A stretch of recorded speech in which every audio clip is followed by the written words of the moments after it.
एक समय की बात है, एक राजा था जो अपनी 12 सुंदर बेटियों के साथ रहता था। वो 12 प्रिंसेसेस के साथ एक बहुत बड़े और सुंदर घर में रहते थे।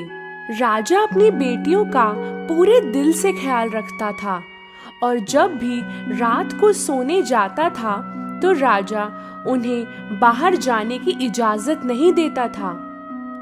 पर हर सुबह जब भी प्रिंसेसेस उठती थीं, तब कुछ अजीब हो जाता था। उन प्रिंसेसेस के जूतों को जैसे किसी ने सारी रात पहनकर नाच कर रखे हुए हों। उस राजा को अपनी बेटियों के लिए हर दिन नए जूते खरीदने पड़ते थे और अगले ही दिन वो सारे जूते इस्तेमाल किए होते थे।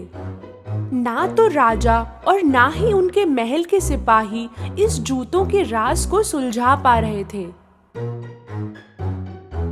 ये कैसे मुमकिन है? कैसे ये जूतों की जोड़ी एक ही रात में इस्तेमाल किए हुए लग रहे हैं? हुजूर, हम भी नहीं समझ पा रहे। आखिर में राजा ने कहा, जो भी कोई मेरी बेटियों के जूतों का राज सुलझाएगा, उसकी शादी मैं अपनी किसी भी एक बेटी के साथ कराऊंगा, उसे अपना दामाद बनाऊंगा और मेरे मरने के बाद उसी को राजा बना दिया जाएगा। पर उस इंसान के पास सिर्फ 3 दिन और 3 रातें होगी, वरना उसे अपनी बाकी की जिंदगी जेल में बितानी पड़ेगी। उस राज्य के खूब सारे नौजवान और दूसरे देशों के राजकुमार भी महल में इस काम के लिए आए। कई दिनों तक वो उन 12 प्रिंसेस के कमरे के दरवाजे के बाहर पहरा लगाए बैठे रहते थे, पर कोई भी इस राज को सुलझा नहीं पाया और जूते इसी तरह हर रात को पहने हुए होते थे। आखिरकार एक नेक दिल का नौजवान इस काम के लिए आगे आया और फिर वो महल की ओर चल पड़ा। रास्ते में वो एक बूढ़ी औरत से मिला जो बहुत गरीब दिखाई दे रही थी। मेरे प्यारे बच्चे, मैं बहुत भूखी हूँ, क्या आप मुझे ब्रेड का टुकड़ा दे सकते हैं? उस नौजवान ने अपने बैग में पड़ा सारा खाना उस गरीब बूढ़ी औरत को दे दिया। वो औरत बहुत खुश हो गई क्योंकि इससे पहले वहाँ से जितने भी लोग गुजरे उनमें से किसी ने भी उसे कुछ नहीं दिया था। वो औरत जानती थी कि ये नौजवान बाकी लोगों से अलग है, इसलिए उसने खाने के बदले उस नौजवान को एक जादुई केप दिया। ये जादुई केप लो, जब तुम इसे पहनोगे तो तुम अदृश्य हो जाओगे। जब रात को 12 बजेंगे तब तुम इस केप को पहनकर गायब हो जाना। इस तरह तुम उन जूतों के राज को सुलझाने में कामयाब हो जाओगे। लेकिन ध्यान रहे, वो प्रिंसेसेस तुम्हें कुछ भी पीने को दे तो उसे नहीं पीना। वो नौजवान उस केप को लेकर महल की ओर चल पड़ा और जब वो महल में पहुंचा, उसने कहा कि वो जूतों के राज को सुलझाने आया है। पहले दिन जब वो उन प्रिंसेसेस के दरवाजे के बाहर पहरा दे रहा था, तभी सबसे बड़ी प्रिंसेस नींबू शरबत लेकर बाहर आई। आप प्यासे होंगे ना? हमने ये नींबू शरबत खास आपके लिए बनाया है, इसे स्वीकार कीजिए। वो नौजवान उस बूढ़ी औरत की चेतावनी को भूल गया और उसने वो शरबत पी लिया। शरबत को पीते ही वो गहरी नींद में चला गया। पूरी रात वो खर्राटे मारते हुए एक कमरे में सो गया जो उन प्रिंसेसेस ने उसके लिए बना रखा था।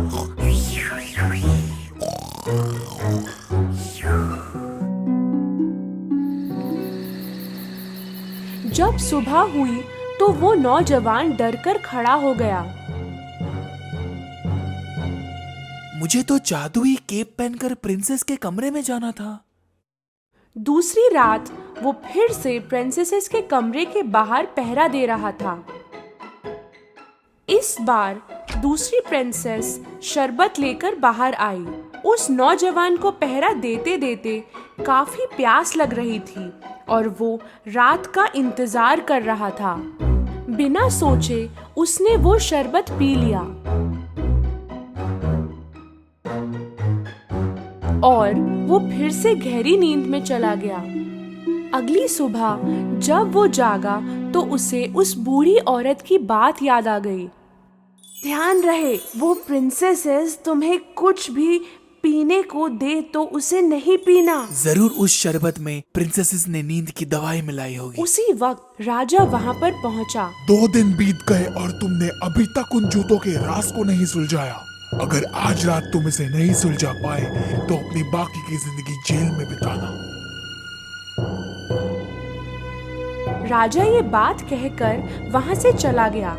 उस नौजवान को आज किसी भी कीमत पर उस राज को सुलझाना था। उसी रात आखिरी बार वो फिर से प्रिंसेस के कमरे के बाहर पहरा देने लगा। इस बार सबसे छोटी प्रिंसेस संतरे का शरबत लेकर बाहर आई, पर इस बार वो नौजवान चौकन्ना था। जब प्रिंसेस वहां से चली गई, उसने उस शरबत को गमले में फेंक दिया। आधी रात हो गई थी।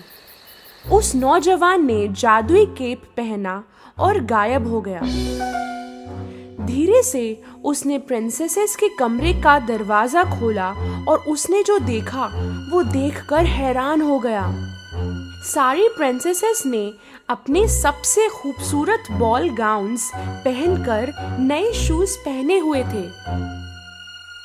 चलो देखते हैं कि वो नौजवान सो गया कि नहीं। एक प्रिंसेस ने दरवाजा खोलकर बाहर झांका और दूसरी ने दीवार पर अपने कान लगाए। तभी उस नौजवान को ख्याल आया कि उसे खर्राटों की आवाज करनी होगी।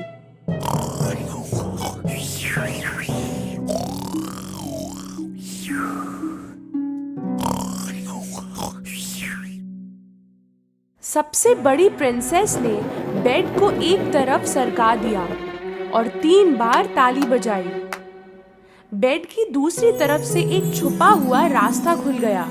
उस नौजवान को अपनी आंखों पर विश्वास नहीं हो रहा था। एक एक करके सारी प्रिंसेसेस उस रास्ते से बाहर गईं और नौजवान भी उनके पीछे चला गया। ये छुपा हुआ रास्ता सीढ़ियों की तरफ जा रहा था, जहाँ 100 सीढ़ियाँ नीचे की तरफ जा रही थीं। तब उस नौजवान का पैर गलती से एक प्रिंसेस के स्कर्ट पर पड़ गया।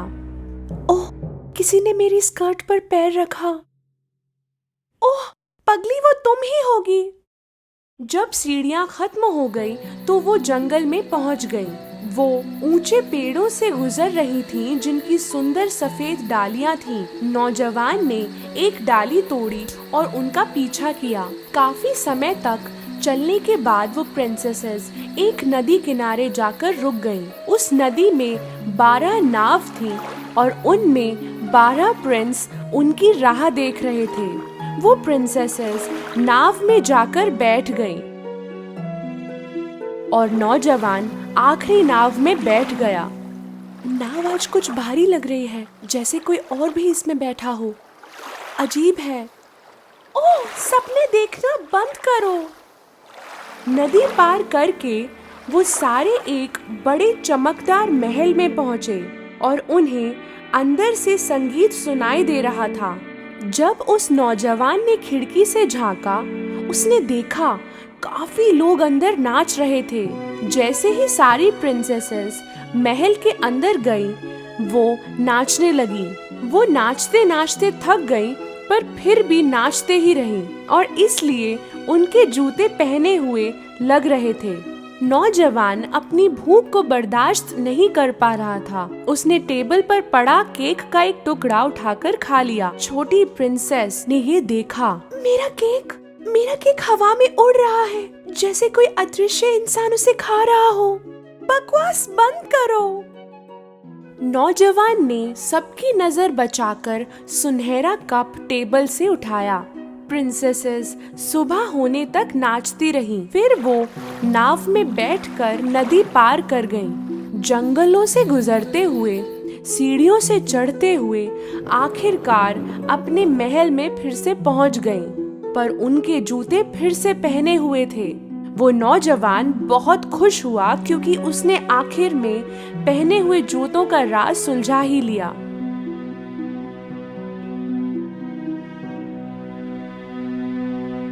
कुछ देर बाद राजा उस नौजवान के पास गया। तुम्हारा वक्त आज खत्म हो गया। क्या तुम इस राज को जान पाए? जी हाँ हुजूर, मुझे पता चल गया। और फिर उसने राजा को सारी हकीकत बताई। राजा ने पहले उसकी बातों पर विश्वास नहीं किया, पर जब नौजवान ने राजा को सफेद डाली और सुनहरा कप दिखाया तो राजा को यकीन हो गया। और फिर राजा ने अपना वचन निभाते हुए उस नौजवान को अपने पसंद की प्रिंसेस चुनकर उससे शादी करने की इजाजत दे दी। नौजवान ने कहा कि उसे सबसे छोटी प्रिंसेस से शादी करनी है। वो 12 प्रिंसेसेस खुश नहीं थी क्योंकि उनका राज अब सबको पता चल गया था। पर वो नौजवान और छोटी प्रिंसेस शादी करके हंसी खुशी अपनी जिंदगी गुजारने लगे।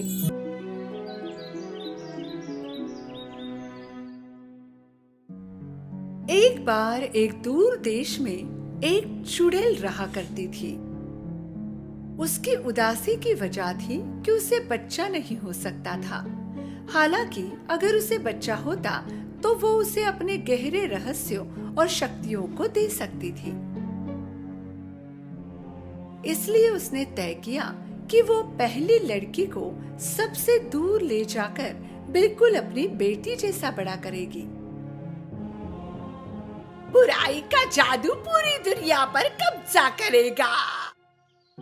जहाँ चुड़ैल रहती थी वहीं से कुछ ही दूरी पर एक किसान पति पत्नी रहते थे। एक दिन आदमी को बड़ी अच्छी खबर मिली जो उसकी पत्नी ने उसे दी थी। हमें बच्चा होने वाला है। दुर्भाग्यवश उनकी खुशी लंबे समय तक नहीं टिकी।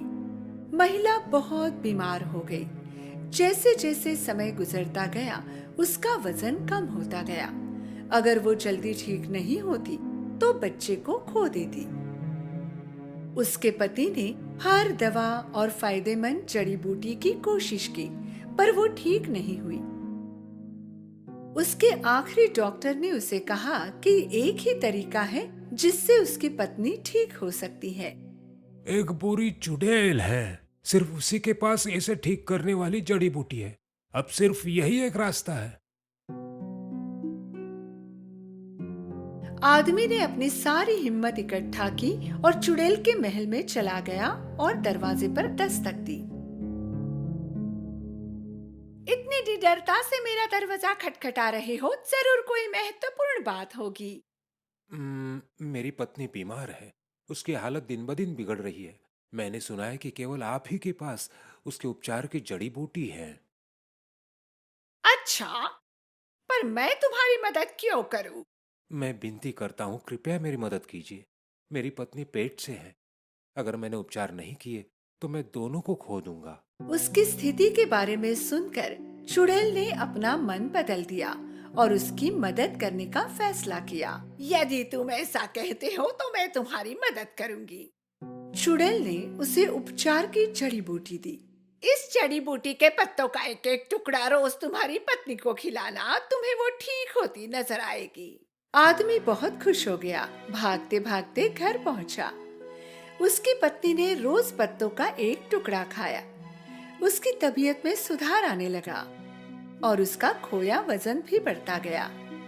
पर कुछ दिनों बाद चुड़ैल ने दी हुई औषधि खत्म हुई। पत्नी की तबीयत फिर से बिगड़ गई। इस बार बहुत ही कम समय में उसकी हालत ज्यादा गंभीर हो गई। कोई उपाय न होने के कारण आदमी ने फिर से चुड़ैल के महल का दरवाजा खटखटाया। चुड़ैल को पता था कि वो वापस जरूर आएगा। ये वही बीज है जिससे तुम्हारी पत्नी ठीक हो सकती है। तुम इनको तुम्हारे बगीचे में लगा देना और फिर तुम्हारी पत्नी और बच्चे को बचा पाओगे। पर मेरी एक शर्त है, अगर तुम्हें बच्ची होती है तो तुम उसे मुझे दोगे। मैं ऐसी शर्त कभी नहीं मान सकता। तो जाओ यहाँ से। चुड़ैल ने उसके मुंह पर दरवाजा बंद किया। दुखी होकर आदमी घर वापस आ गया। वो अपनी पत्नी को कुछ भी बता नहीं सकता था। जैसे जैसे दिन गुजरते गए पत्नी की हालत बिगड़ती गई। अब बच्चे को भी खतरा बढ़ गया था। आदमी की रातों की नींदें उड़ गई थी। अगर वो चुड़ैल की शर्त नहीं मानता तो वो पत्नी और बच्चा दोनों को खो देता। पर अगर वो शर्त मान लेता है और अगर उसे बेटा पैदा होता है तो उसकी पत्नी और बच्चा दोनों बच जाते। इसीलिए उसने अपना मन बना लिया और चुड़ैल के महल में गया। उसने चुड़ैल की शर्त मान ली और बीज लेकर घर गया। चुड़ैल ने दिए हुए बीज उसने अपने बागीचे में बो दिए। बीज बहुत ही कम समय में उग गए। आदमी ने अपनी पत्नी को बागीचे में उसने उगाए हुए पत्ते खिलाए। जैसे दिन बीतते गए उसकी पत्नी ठीक हो गई और उसने एक स्वस्थ बच्चे को जन्म दिया, पर आदमी को अब डर सता रहा था। ये एक सुंदर बच्ची है। उसी दिन राजमहल में एक उत्सव मनाया जा रहा था। रानी ने एक बेटे को जन्म दिया था। राजा बहुत खुश था क्योंकि अब उसके बाद उसका राजकुमार था जो भविष्य में राजा बनता। राज्य की जनता बड़े दिल वाले राजा और रानी से बहुत प्यार करते थे। किसी को पता नहीं था कि भविष्य में एक दिन इन दोनों बच्चों के जीवन मिलेंगे। पति पत्नी की खुशी ज्यादा दिनों तक नहीं टिकी।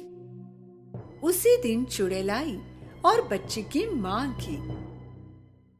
पति पत्नी ने भारी मन से बच्ची चुड़ैल को सौंप दी। मेरी बच्ची वो अब मेरी बच्ची है, पर फिक्र मत करो, मैं उसका अच्छे से ख्याल रखूंगी। मैं उसे रपुंज़ल नाम देती हूँ। चुड़ैल बच्ची को लेकर जंगल में चली गई जहाँ उसका बहुत बड़ा टावर था। चुड़ैल सीढ़ियों से टावर के बहुत ऊपर चली गई। वो आखिरी मंजिल के एक कमरे में पहुंचे। चुड़ैल ने बच्ची को उसके पालने में रखा। रपुंज़ल मेरा सुंदर बच्चा। चुड़ैल को ही अपनी माँ मानकर रपुंज़ल ने उस टावर में अपना जीवन जीना शुरू किया। दिन के समय रपुंज़ल टावर से नीचे उतरकर महल के सामने खेला करती और रात को दोबारा टावर के आखिरी मंजिल पर अपने छोटे से कमरे में लौट आती। चुड़ैल ने रपुंज़ल के सुनहरे बाल कभी नहीं काटे। वो रोज उसके बालों में अच्छे से कंघी करती। छोटी बच्ची को ये बहुत पसंद था। दिन गुजरते गए। रपुंज़ल अब बड़ी हो गई थी और अब वो किशोरी बन गई थी। एक दिन चुड़ैल टावर के पास गई और रपुंज़ल को बाहर बुलाया। रपुंज़ल मेरी बच्ची, अपने सुनहरे बाल नीचे फेंको। रपुंज़ल ने उसके सुनहरे बाल नीचे फेंके। उसके बाल अब नीचे तक पहुंचने लगे थे। बहुत अच्छे। चुड़ैल टावर की सीढ़ियों तक पहुंच गई। फिर आखिरी सीढ़ी पर खड़े होकर उसने कुछ जादुई शब्द बोले और सीढ़ियां गिरने लगी।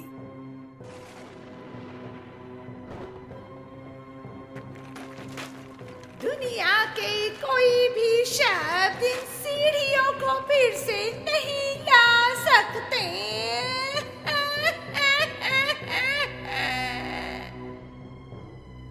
आश्चर्य के साथ जो भी हो रहा है उसे देखकर रपुंज़ल जान गई थी कि वो टावर से नीचे कभी नहीं उतर सकती। चुड़ैल रोज टावर से नीचे उतरने के लिए रपुंज़ल के बालों का इस्तेमाल करती और शाम को भी वो टावर के नीचे आकर रपुंज़ल को पुकारती। रपुंज़ल, तुम्हारे बाल नीचे आने दो, तुम्हारी माँ आई है। उसकी आवाज सुनकर रपुंज़ल अपने बाल नीचे छोड़ती और उसी के सहारे चुड़ैल ऊपर आ जाती।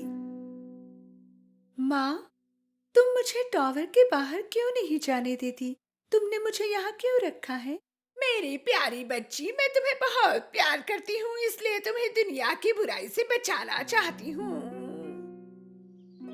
रपुंज़ल सारा दिन गाने में और जो पंछी उसके खिड़की पर आते उनसे बात करने में बिताती थी। दूसरी तरफ जो बच्चा उसी दिन राजमहल में पैदा हुआ था वो भी अब जवान हो गया था। राजा अब बूढ़ा हो गया था और वो चाहता था कि उसका जवान बेटा उसकी गद्दी संभाले, राजकुमारी से शादी करे और उसे पोता दे। अन्य राज्यों की कई राजकुमारियां महल में आकर जाती, पर राजकुमार को कोई भी उसकी पत्नी के रूप में नहीं भाई। आखिर राजकुमार एक लंबी यात्रा पर निकल पड़ा अपने असली प्यार की खोज में। जब वो जंगल के पास पहुंचा जहां टावर छुपा था, उसने अपने आदमियों से पूछा, मैं इस जंगल में कभी नहीं गया। चलो इस जंगल से गुजरते हैं, शायद हमें कोई अच्छा रास्ता मिल जाए। राजकुमार, ये जादुई जंगल है। सुना है कि जो भी इसके अंदर जाता है वो लौट कर नहीं आता। ऐसा तुम कह रहे हो? क्या पता कोई अफवाह हो। खुद जाकर देखते हैं। राजकुमार और उसके आदमी ने जंगल में प्रवेश किया। राजकुमार को खुद पर भरोसा था, पर उसके आदमी को नहीं। कुछ देर बाद उनको टावर दिखाई दिया जहां रपेंजेल रहती थी। फिर उन्होंने रपेंजेल का गाना सुना।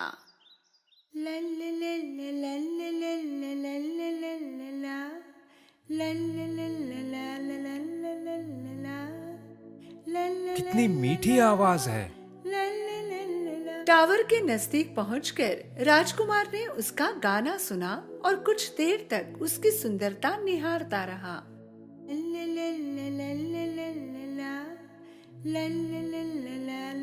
उसी समय चुड़ैल वहां आई और उसने रपेंजेल को पुकारा। रपेंजेल, तुम्हारे सुनहरे बाल नीचे आने दो।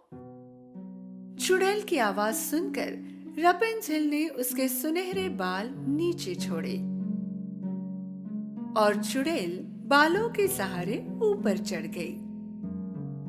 अच्छा, तो इसका नाम रपेंजेल है।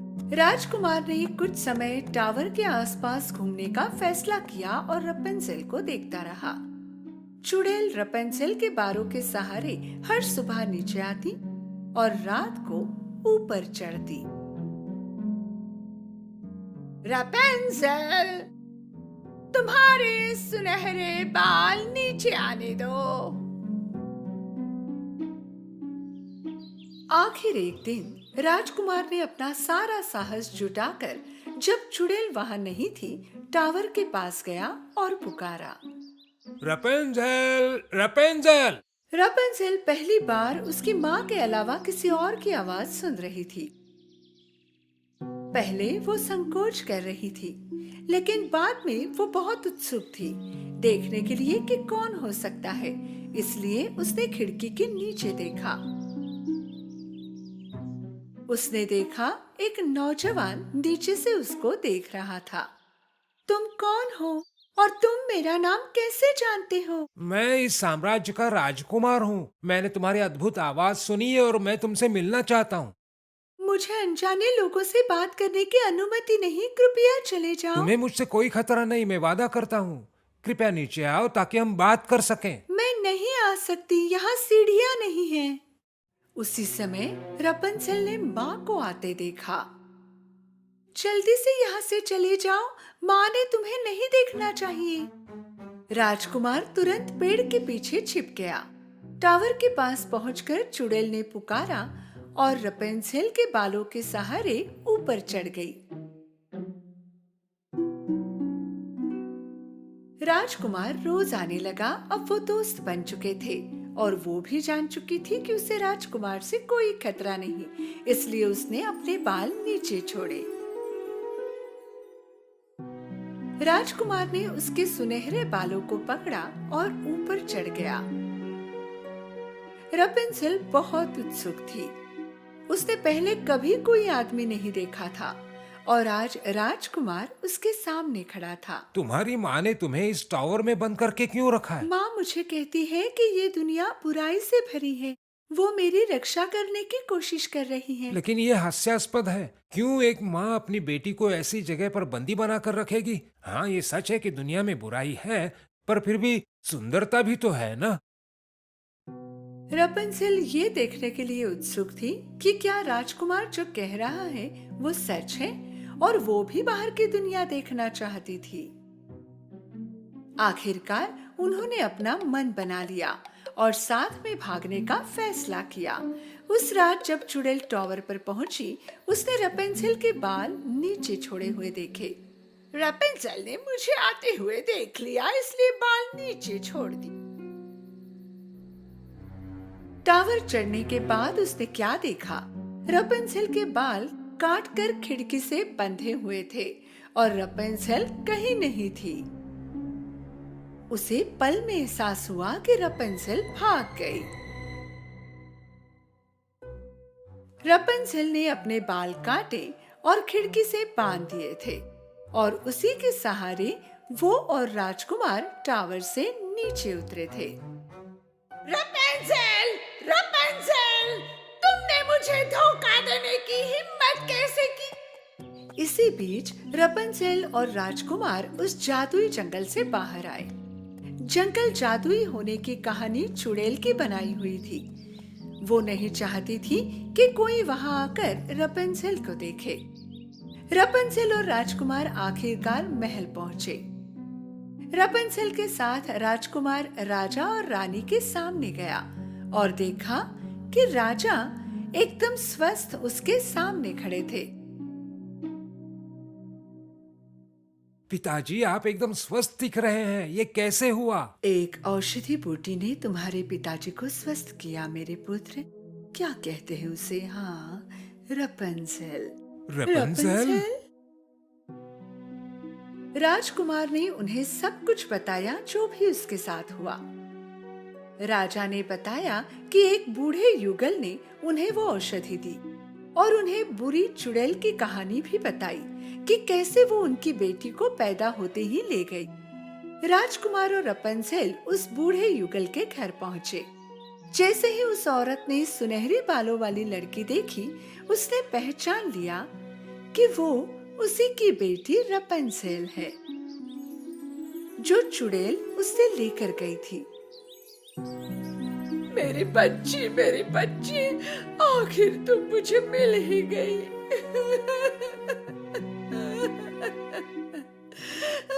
शुरुआत से पूरी कहानी सुनकर रपेंजेल ने अपने माता पिता को अपना लिया। राजकुमार और रपेंजेल का विवाह हुआ और वे खुशी खुशी रहने लगे। तो टावर में फंसे चुड़ैल के साथ क्या हुआ? राजा ने चुड़ैल को पकड़ा और उसी टावर में कैद किया और टावर के नीचे सैनिक तैनात किए ताकि चुड़ैल वहां से ना भाग पाए। चुड़ैल के साथ ही उसके गहरे जादुई रहस्य भी गायब हो गए।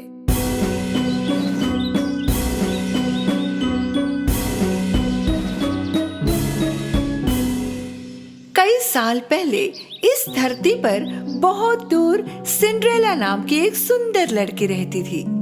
सिंड्रेला की माँ को गुजरे बहुत साल हो गए थे। उसके पिता ने ही उसे पाल पोस कर बड़ा किया था। जब सिंड्रेला के पिता ने दूसरी शादी की, तब उसके जीवन में बहुत बदलाव आया। उसके पिता की नई पत्नी और उनकी 2 बेटियां सौतेले पिता के घर रहने आए। पहली बार जब वे मिले, तब से सौतेली माँ को सिंड्रेला एक आंख ना भाती थी। वो और उनकी बेटियां सिंड्रेला के सौंदर्य और दयालु दिल से बहुत ईर्ष्या करते थे। सिंड्रेला की बहन सिंड्रेला जितनी खूबसूरत नहीं थी। इतना ही नहीं, वो दोनों कठोर और बिगड़ी हुई भी थी। एक दिन किसी काम के कारण सिंड्रेला के पिता को लंबी यात्रा पर जाना पड़ा और यही वो समय था जब सिंड्रेला की सौतेली माँ और बहनों ने उसके जीवन को नर्क बना दिया। जब सिंड्रेला अपने बगीचे में अपने प्यारे पंछियों के साथ बातें कर रही थी, तब उसकी सौतेली माँ उसके पास आई। आज के बाद तुम इस अटारी में रहोगी, घर के सारे काम करोगी और मुझे तुम्हारा इन कपड़ों में घूमना फिरना बिल्कुल पसंद नहीं। सिंड्रेला को पता नहीं था इस पर क्या बोले।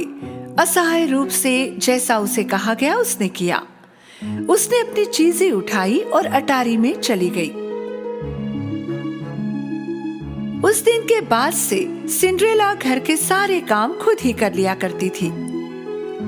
वो बहुत थक जाती, लेकिन ना उसकी सौतेली माँ या उसकी सौतेली बहनों को उसकी दया आई। फर्श को दोबारा ठीक से साफ करो, क्या तुम्हें धूल नहीं दिखाई देती? तुमने अभी तक कपड़े नहीं धोए, मेरे पास पहनने के लिए कुछ नहीं। सिंड्रेला के पास चूहे और खिड़की पर आकर बैठने वाले पंछियों के अलावा कोई दोस्त नहीं था। सर्दी से बचने के लिए रात के समय सिंड्रेला नीचे चिमनी के पास जाकर सेक लेते लेते वहीं पर सो जाती है। ऐसे ही दिन गुजरते गए। एक दिन शहर में राज्य द्वारा एक घोषणा की गई। राजकुमार द्वारा महल में एक पार्टी का आयोजन किया गया है। शादी के लिए पात्र सभी लड़कियों को इस पार्टी में आमंत्रित किया जाता है। जैसे ही सौतेली बहनों ने ये बात सुनी, वो भागते हुए घर गई और अपनी माँ को बताया। पार्टी में आप दोनों ही सबसे सुंदर होगी। राजकुमार ने आप दोनों में से एक को ही चुनना चाहिए। इस तरह हम सभी महल में रह पाएंगे, है ना माँ? हमें तुम दोनों के लिए गाउन और जूते खरीदने होंगे। चलो खरीदारी करने जाते हैं। सौतेली माँ और बहनें बाहर चली गई। वहाँ खड़ी होकर ये बातें सुनने वाली सिंड्रेला उदास हो गई। कई दिन तैयारियां चल रही थी। सौतेली बहनों के गाउन सिलकर आ गए थे। हर दिन वो दोनों दर्पण के सामने खड़ी रहती और खुद को बताती, हम ही पार्टी में सबसे सुंदर लड़कियां होंगी।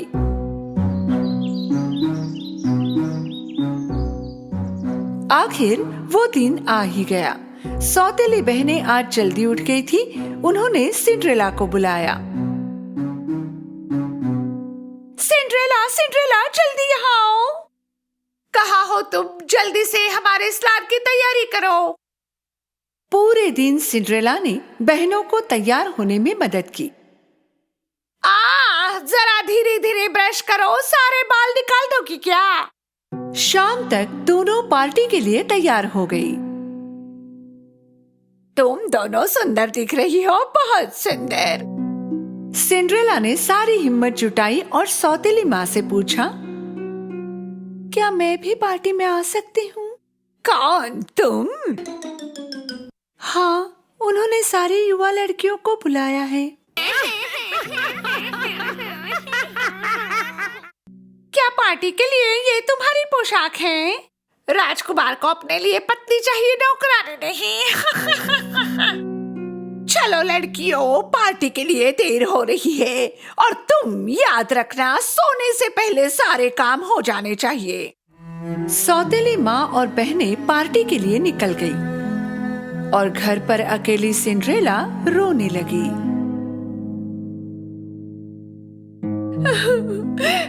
मैं पार्टी में क्यों नहीं जा सकती? अगर आज मेरे माता पिता यहाँ होते तो ये सब नहीं होता। उसी समय एक उज्जवल प्रकाश दिखाई दिया। पहले सिंड्रेला समझ नहीं पाई कि वो क्या था। वो प्रकाश को एकटक देखी जा रही थी और अचानक प्रकाश के बीचों बीच एक खूबसूरत परी दिखाई दी। मेरी प्यारी सिंड्रेला, रो मत, तुम भी महल में पार्टी में जाओगी। सिंड्रेला को उसकी आंखों पर विश्वास नहीं हुआ। उसने हड़बड़ाकर पूछा, क्या मैं जा सकती हूँ? मेरी हालत तो देखो। चिंता मत करो, मैं हूं ना तुम्हारी मदद के लिए। मुझे एक कद्दू और 7 चूहे ला कर दो। सिंड्रेला को समझ नहीं आ रहा था कि उन्हें ये चीजें क्यों चाहिए, पर उसने वही किया जो उसे कहा गया। पहले वो रसोई घर में गई और बड़ा सा कद्दू ले आई। फिर वो अटारी में गई और अपने चूहे दोस्तों को लेकर फिर से नीचे आई। परी ने अपनी जादुई छड़ी से कद्दू को एक सुंदर बग्घी में बदल दिया। फिर वो चूहों की तरफ मुड़ी। उनमें से एक ड्राइवर बन गया और बाकी 6 सुंदर सफेद घोड़ों में बदल गए।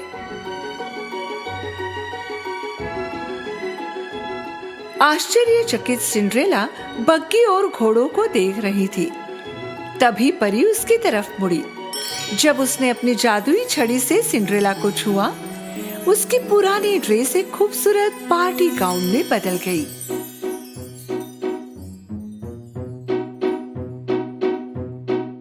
और उसके पैरों की चप्पल सुंदर कांच के जूते में बदल गए।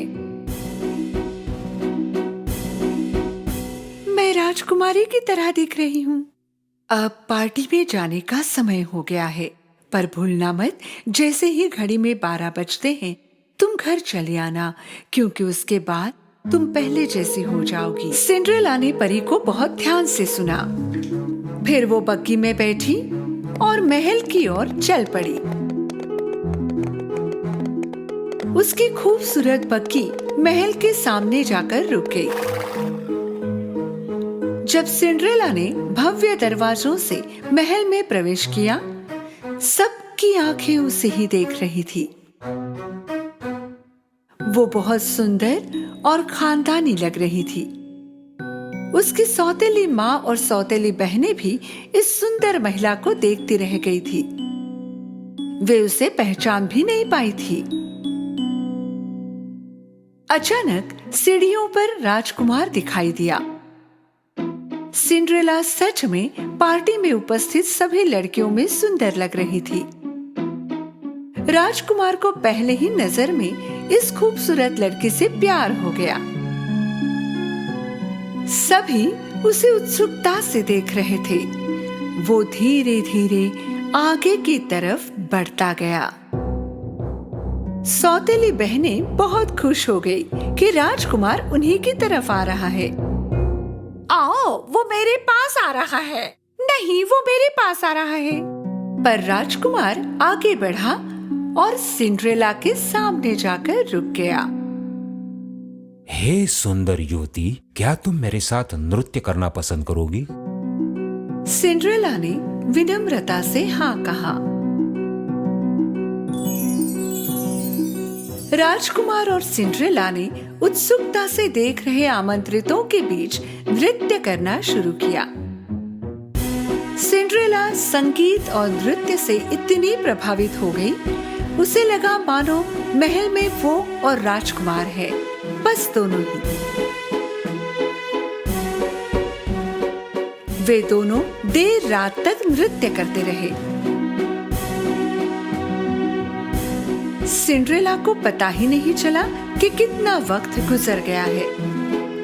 अचानक उसकी नजर घड़ी पर पड़ी। आधी रात हो चुकी थी। उसी समय सिंड्रेला को परी की चेतावनी याद आ गई। जैसे ही घड़ी में 12 बजते हैं तुम घर चली आना, क्योंकि उसके बाद तुम पहले जैसी हो जाओगी। हड़बड़ाकर उसने राजकुमार को वहीं छोड़ा और वो भागने लगी। जब वो महल की सीढ़ियां उतर रही थी, उसका एक जूता वहीं छूट गया और उसके पास उसे लेने का समय भी नहीं था। जैसे ही वो बाहर पहुंची, घड़ी में 12 बज चुके थे और फिर से सब कुछ वैसा हो गया जैसे पहले था। जब राजकुमार उसके पीछे भागा, उसे वो जूता सीढ़ियों पर मिला। पता करो ये जूता किसका है, फिर चाहे इसके लिए राज्य की सारी लड़कियों को आपको मिलना पड़े, उसे ढूंढ कर लाओ। सिंड्रेला हाफती हुई घर पहुंची और सीधे अटारी पर गई। वो राजकुमार के साथ बिताए समय को सोचने लगी। उसे पता था कि उसके पास कोई मौका नहीं था, पर फिर भी उसे राजकुमार से प्यार हो गया। राजकुमार के लिए उस लड़की को खोजना असंभव था, और अगर वो खोज भी लेता तो पहचान नहीं पाता। राजकुमार के आदमी राज्य के घर घर जाकर उस जूते के मालकिन को खोजने लगे, पर जूता किसी भी लड़की के पैर में फिट नहीं हुआ।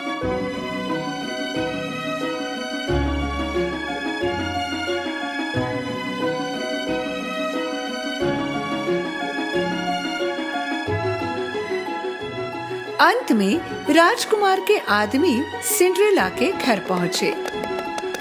सिंड्रेला राजकुमार की गाड़ी को घर के सामने देखकर बहुत खुश हो गई।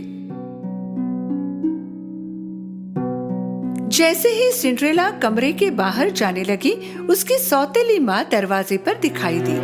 तू कहाँ चल दी? तुम भी जूता पहनने की कोशिश करना चाहती हो?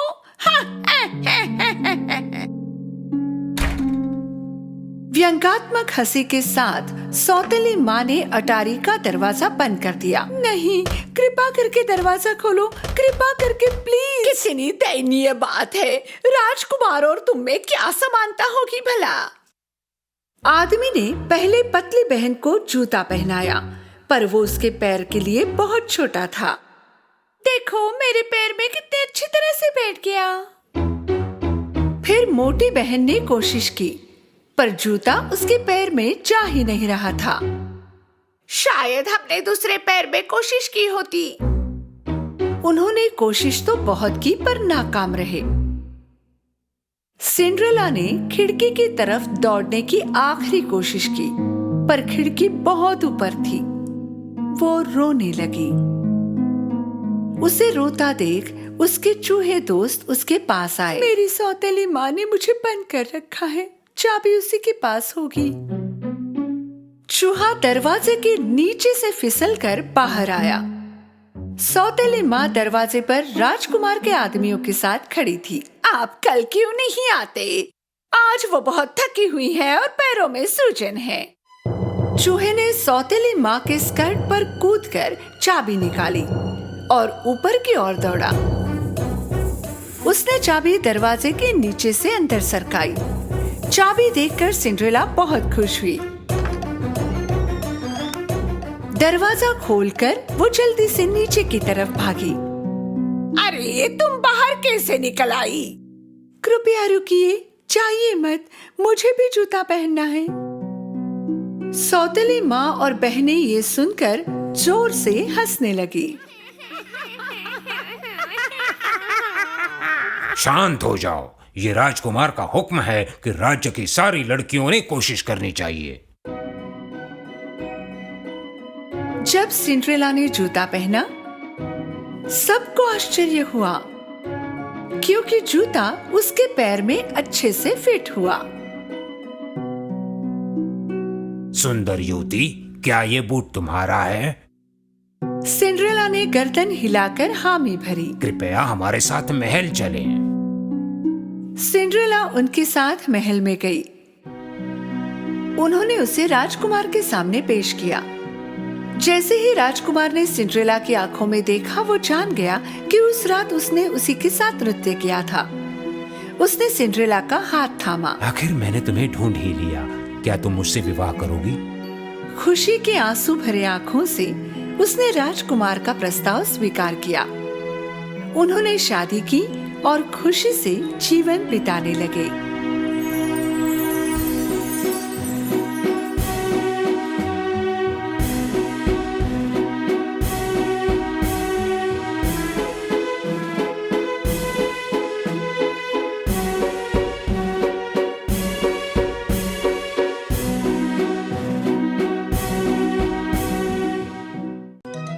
स्नो वाइट और जादुई औषधि। एक बार की बात है, दूर देश में हेला नाम की एक दुष्ट रानी रहती थी। वो बहुत लंबी थी। बात ज्यादा पुरानी नहीं कि उसने स्नो वाइट से अदृश्यता का ताज चुरा लिया और उसका दुष्ट जादू उल्टा पड़ गया। उसका बहुत ही वफादार नौकर डंकोव एक विशाल जादू की किताब के साथ हेला के पास आया। आहा, सुनो मेरी रानी, सामग्री इस प्रकार है।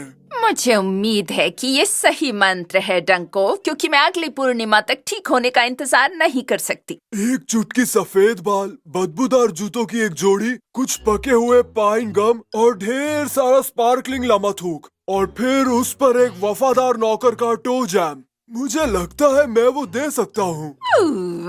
ये कैसी घिनौनी चीजें हैं। ये आपका अपना नुस्खा होना चाहिए डंकोव। ओ रुको मेरी रानी, किताब कहती है कि ये जरूर काम करेगा।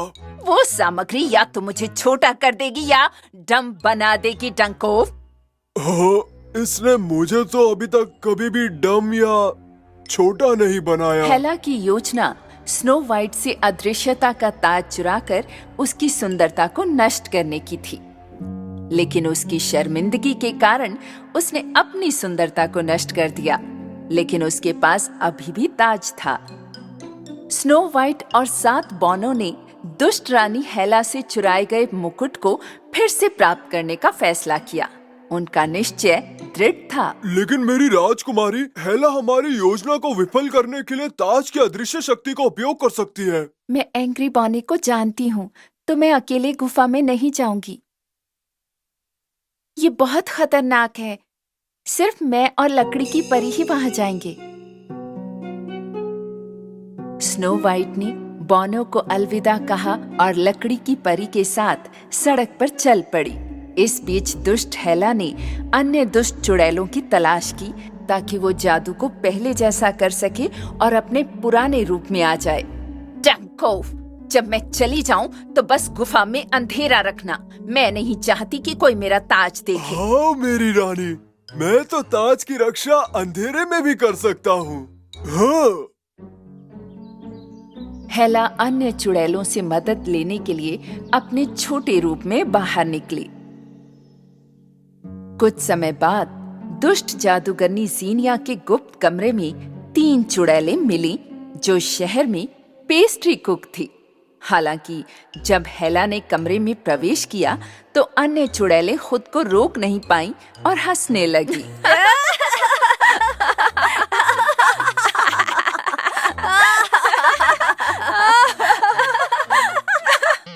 क्या हुआ? तुम किस पर हंस रही हो? हमें तुम्हारे इतने मजाकिया दिखने की उम्मीद नहीं थी हेला। मैं हमेशा सोचती थी कि क्या किसी ने अभी भी अपने मंत्रों में गड़बड़ी की है, पर मुझे नहीं लगा था कि वो तुम होगी हेला। हालांकि चुड़ैलों के मजाक से हेला शर्मिंदा थी, लेकिन उसने अपनी आहत भावनाओं को छिपाने की कोशिश की। बड़े पुरस्कारों को पाने के लिए बड़े जोखिम उठाने पड़ते हैं डायन बहनों। जादू, अदृश्यता, ताज की तरह पुरस्कार। क्या तुम्हारे पास अदृश्यता का ताज है? बिल्कुल। तुम्हें क्या लगा?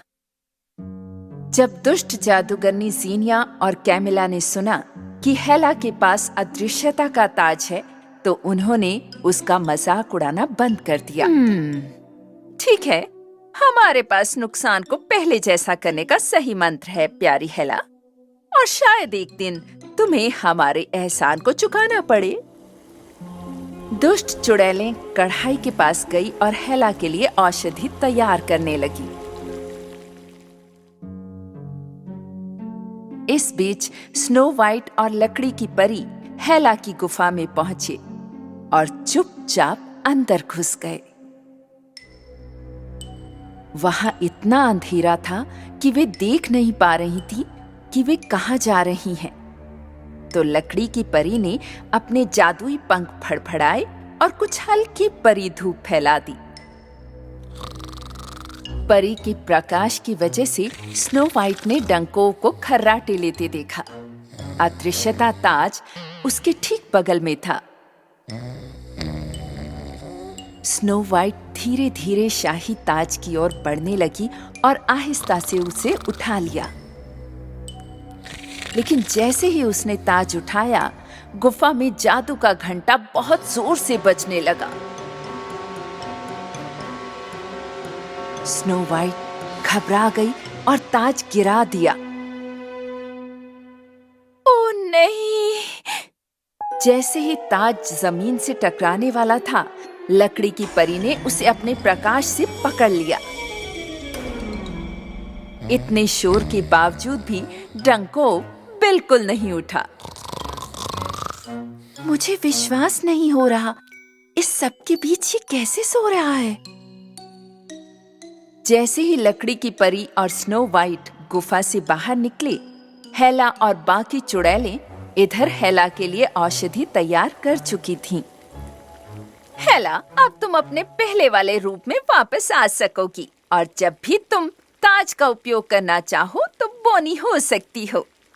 अब तुम्हें पूर्णिमा का इंतजार नहीं करना पड़ेगा। लेकिन इस औषधि के बदले तुम्हें अदृश्यता का ताज भी हमारे साथ बांटना चाहिए। क्या? नहीं तो तुम इस औषधि का उपयोग नहीं कर सकोगी। हालांकि हेला को चुड़ैलों का ये प्रस्ताव पसंद नहीं आया, लेकिन उसने स्वीकार कर लिया। पर जैसे ही वो औषधि पीने वाली थी, उन्होंने उसे चेतावनी दी।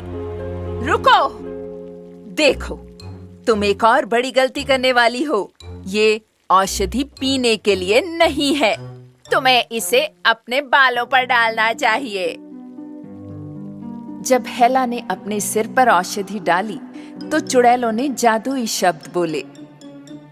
हेला ऊपर, औषधि नीचे, हेला ऊपर, औषधि नीचे। और आखिरकार हेला पहले जैसी हो गई। तुमने कर दिखाया इसे। वाह! हेला ऊपर, औषधि नीचे। हेला अपने पहले वाले रूप को वापस पाकर बहुत खुश थी कि आखिरकार अब वो अदृश्यता ताज का उपयोग कर सकती थी। वो तुरंत अपनी गुफा में लौटने के लिए चल पड़ी।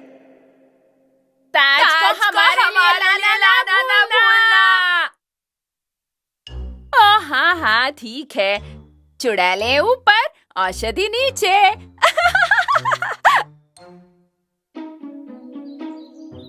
स्नो वाइट और लकड़ी की परी पहले ही ताज ले चुके थे, और जब तक हेला गुफा में लौटी, तब तक वो महल पहुंच चुके थे।